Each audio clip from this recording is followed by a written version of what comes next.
Slovenska izdajica. To je Slovenac koji je izdao purgerske nacionalne interese. Dole Bošter Zahović. U njega je ušao triglavi vrag. Meni, djeco, jedna stvar nije jasna. Vi kao mladi ljudi bi to mogli objasniti meni nešto starijem. Dakle, sljedeća stvar. Zašto uopće se govori o nekakvim navijačima kad ja vidim da su to horde huligana koji tuku, razbijaju, pale i vrijeđaju? Nemaju škole, nemaju ni malo kulture i kakvi su to navijači? Isto kak i Dinamovi igrači, je vrak, koji isto tak nemaju škole, razmeš, ni kulture, a imaju plave uniforme kak i policajci. Zato ja razmem ovoga dečka kojemu je bilo toga Kranjčanu dosta policijske uniforme, pa je prešao Split gdje ljudi nosiju bijele uniforme, razmeš, a policajci i dalje plave, da se bar moraju razlikovati. A da li je sotona i u našim političarima? Nije u našim političarima. Naši političari su sotona. Oni su sotona. Tako je. Jer kaže se za njih da bi naši političari i košticu i šipka ukrali. Znači oni su opsjednuti novcem. Prosti, rekao si šupka. Šipka. Hipak. Hipak. Hipak. Šupak. Hipak. Šupak. Ja bi se štel samo osvrnuti na ove političare. Političari nisu kak vi krivo mislite, vi nemaju veze s vragom, niti su nepošteni. Oprosti, sine, što te prekidam, ali ti ćeš meni tvrditi da oni nisu opsjednuti barem neki. Pa pogledaj Šeksa, pa on izgleda kao utjelovljenje samog Mefista. Mefisto, šeksisto. Ali on se bar bori protiv svog đavla. On svog vraga utapa u alkohol. Ja sam štel samo reći da velim, jer vi političare ne razmete, da velim kaj oni delaju. U opticaju, u ekonomiji, postoji u penezi, to su sredstva samo kojima se na neki način vrednuje proizvod ljudskog rada. A ljudi kao narod, kao rulja, ne zna kaj s penezima. Razmeš, čovjek kao političar zna da on mora pokrenuti stvari iz mrtve točke. Zato peneze zeme tam gdje su na kupu i meće i tam gdje ih nema. Bogatstvo protiv siromaštva. Ivićem protiv Pašalića. A sada, nakratko prekidamo ovaj sat i počinjemo... Daj se prestani više smijeti, to je totalno poludio. Sad će on i svi ćete doći na svoje. Imamo narednih minutu dvije, početak seksualnog odgoja. Upoznajem vas sa osnovnim stvarima u seksu.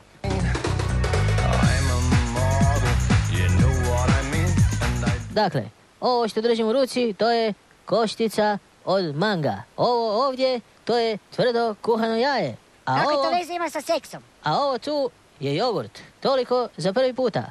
Ja predlažem da sad kad smo gotovi s tim dijelom nastave koje se zbiva u učionici, da krenemo malo van. Vani je snijeg, ljudi dragi, a vi se ne znate skijati. To znači, profesore, u vezi tog skijanja, meni je tata neki dan rekao, kad sam ga pitao da li idemo na skijanje, on je rekao da ćemo ići na skijanje na Venerin brijeg, a onda se mama naljutila na njega. Daj se prestani smijati! Ja ću samo dolje do cilja pozabiti križeve da znamo gdje možemo, gdje ćemo ići u slalom. Ajmo sad učiti skijati. I sad pogledajte ovako skijalište, kak je tu, gdje smo mi, još malo, pa bu imao svaki hrvatski grad i mjesto, jer niti jedan izbori neju mogli se dobiti ukoliko gradonačelnik budući ne obeća da mu napravilo ovako skijalište, razmiš? Tak da bude svako hrvatsko mjesto za nekoliko ljet imelo svoje skijalište, svoje sljeme, razmiš? Sad ovako, skije, denete na noge, to su ove daske, razmiš, denete na noge. Skije, da bi se mogli spuštati, moraju biti tak skliske kak je fotelja od, recimo, ministra vanjskih poslova.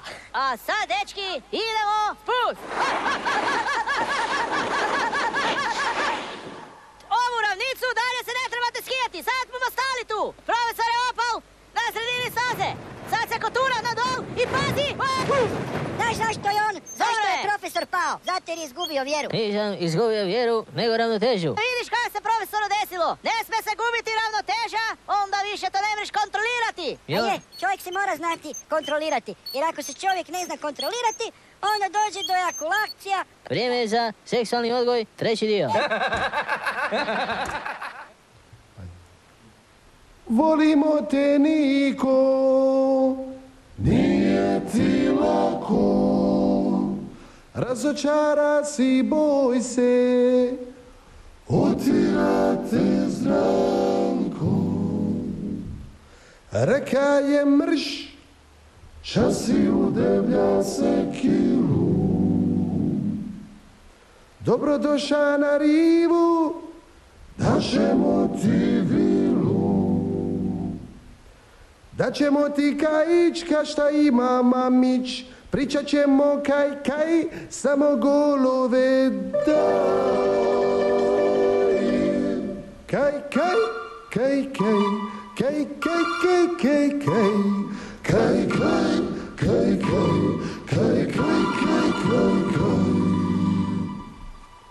dobrodošla na Nike, u Splitu je raj. I znaj, Nike, znaj, ako ne mogneš Nike gola pogodit, štimat će ti Nike noge polomit. A do tada... Ajmo, baka, pivajte. Kaj. Ajmo svi pivajte. Kaj. Ajmo svi za Niku, kaj. Ajde, baka, glasnije, baka.